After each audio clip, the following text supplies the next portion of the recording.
what do you get when you mix an aristocrat sacrifice deck and a go wide token shell? A slightly murky, unfocused yet aggro Mardu deck that fills your hand and no friends. But who needs friends when you can pump out a bunch of new ones each turn and keep your game plan rolling with some sweet death triggers, a bunch of cards in hand, and the ability to hit hard like only the Mardu can? Normally when I make these upgrade videos, I stick to the rule of keeping the face commander. However, the Dragonstorm decks make this difficult by giving you two different options on all of these boxes, and Mardu was one of the more difficult to decide. I have settled on Zurgo Stormrender for the more aggro playstyle. I will also be keeping all of these decks in bracket too, as that's where I personally prefer to play Precons. If you want to go stronger, then slap a view of these things in here and get this deck pumping. I was a little harsh at the start. Aristocrats is an incredibly fun archetype to play, and the focus on creature tokens with Zurgo opens up a whole lot of options to play with, especially as he reads leaves the battlefield and not dies. And this deck isn't all that unfocused. There's just a few weaker token generators in here that we can replace and throw in a few extra ways to deal damage and help us get that win. As always, I'm aiming for 10 upgrades to avoid Ship of Theseusing the deck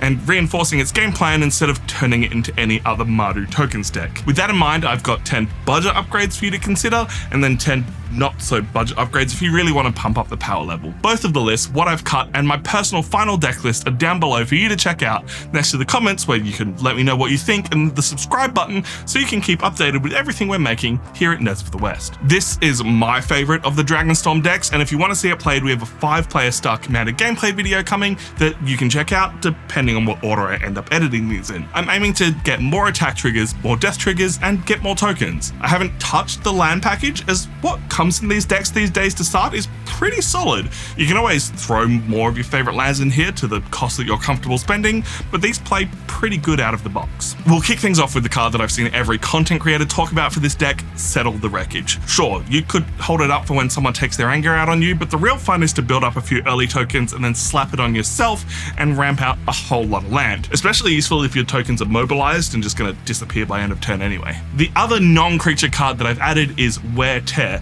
as I prefer it to Stroke of Midnight for the extra removal at the same cost. Now let's kick things off with extra triggers, starting with those that do a bit of everything. Illis Ilkor Sadistic Pilgrim gives us both enters and exits triggers for a very cheap cost, plus it's a death touch body to encourage swinging elsewhere. Mirkwood Bats adds a much appreciated flying blocker that will ping the whole table whenever we create or sack, and this damage is going to add up very quickly. For more damage, we add Taste of Karlov into the mix, doubling those death triggers and giving our tokens lifelink and vigilance just to rub salt in the wound. We round out the Aristocrats theme with Mahadi Emporium Master to give us a treasure for each creature that dies on our turn. It's not as consistent with some of the myriad cards in this deck, but it's a solid way to get a bit of extra mana in colors that can't ramp too hard. This is an aggro deck, so let's add some attack triggers. Caesar, Legion's Emperor, gives us a whole lot of options and partners great with Zurgo. You sack the warrior he creates to get 2 soldiers that are going to stick around and get his attack death card draw trigger. Plus, you get to choose one other option depending on what point you're at.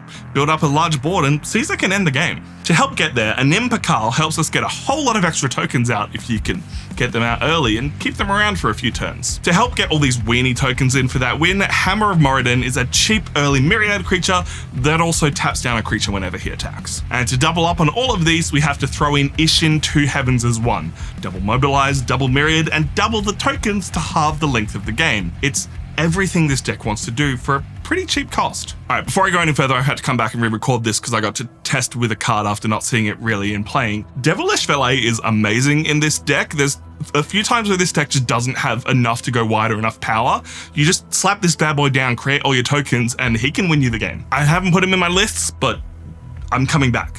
This card's worth adding. I'm coming back just to tell you this card's worth adding. If you don't want to stick to cheap, there's a lot of value to be had if you're willing to pay for it.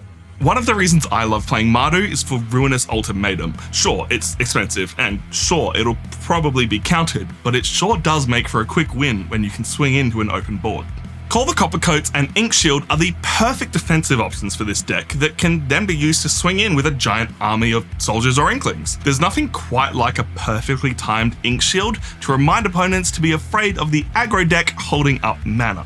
To make the most of all of these though, you really want some Enters Pings, and my pick is War Leader's Call. Get that 1 damage for each token entering and buff them up at the same time. If this deck wasn't splitting its focus between enters and exits, I'd consider Perforos and Impact Tremors, but I like the challenge of playing both sides and seeing who comes out on top. but we are also adding Campbell Profiteering Mare. If opponents make tokens, we get a copy, and whenever a token enters, we drain for 1 for extra fun. The other buff I've added is the new All-Out Assault, +1/+1, Death Touch, and an extra combat for 5 mana. It's just too good to ignore.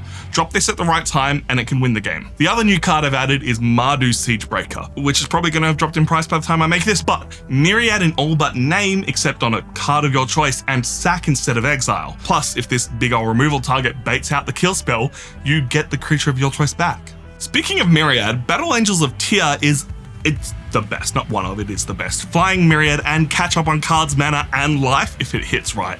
It's the most expensive card on this list for a reason. To round out the aristocrats list, we have Pitiless Plunderer. Get those death triggers, get that treasure, and be ready to go for the throat. And finally, another perfect card for this deck, doing both go wide and stack, it's Commissar Severina Rain. Stack your triggers right and hit the whole table for a bunch of damage on attack, and then pay a measly 2 to sack a creature, get some death triggers, gain some life, and draw a card. All for 3 mana. So that's my upgrades for Mardu Surge. You might have picked up that I was trying to keep the average mana cost on this deck fairly low while still keeping the power fairly high. If you can get it right, this deck will pop off wide with a whole lot of attack, enter, and death triggers all in one turn. And if you get it wrong, it's still a solid little aggro Mardu deck, but you might be left behind as others build up a wall of blockers. All the lists so you can upgrade this how you see fit, or just copy my final deck list are down below. Leave a comment telling me what you think, what you're adding, or if you want to see this played in another video soon. All the feedback here and on Moxfield is much appreciated. My name is Tom from Nerds of the West. Thank you so much for watching, best of luck in your Commander games, and I'll catch you next time.